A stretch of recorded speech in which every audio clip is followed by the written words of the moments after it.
Police now know what happened to a Sellersville, Pennsylvania woman missing since October. Investigators say Beth Capaldi was killed by her husband, Stephen.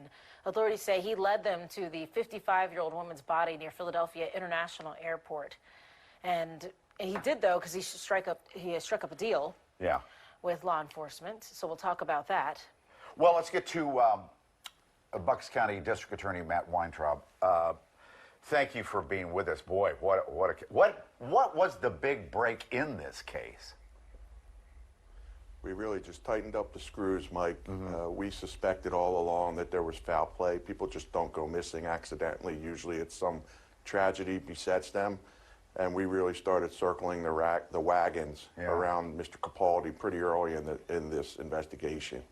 And so when we say that he told you to go out, to Hog Island near the airport, how many, this is tough to say, how many locations would you have to go to collect all of her body? Well, I want to be sensitive to the family, as you can imagine, but we leave no stone unturned, literally, in this case. So we've been to at least 2 locations, and we're willing to run down as many locations as it takes, as long as it's feasible, to try to recover Beth Capaldi's remains and bring them back to her family. That's our goal. And of course, to get him to tell where to find her, that you guys had to make a deal.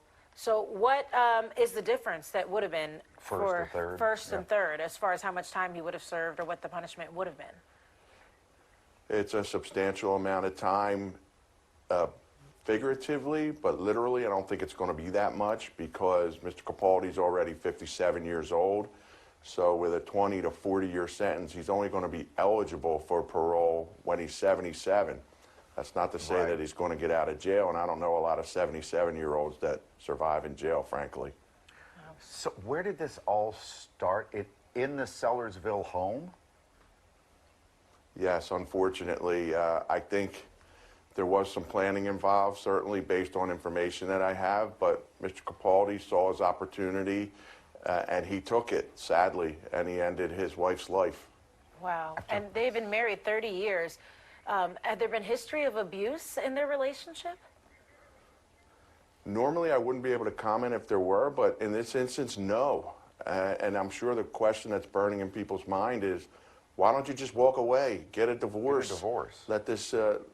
Let this person live her life, and you go live yours, however you like. So it was brought up that he maybe was seeing another person, another woman.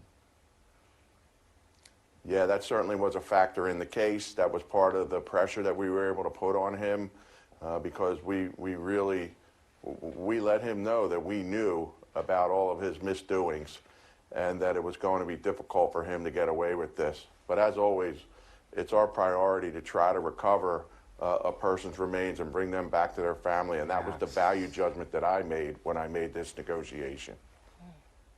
Yeah, it's important for them to have that closure. So, you've been doing this a while. This is a rough one, huh?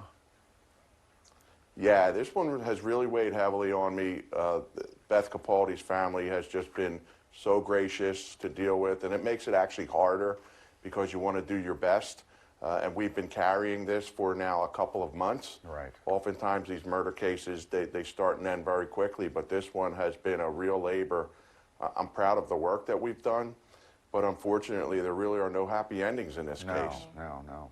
All right, yeah, because you're right, you have to think of the family and how this has affected them. Versus the rest of their lives.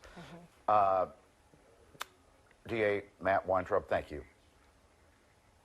It's my pleasure. Have a happy holiday. Thank you. You too. Right back at you.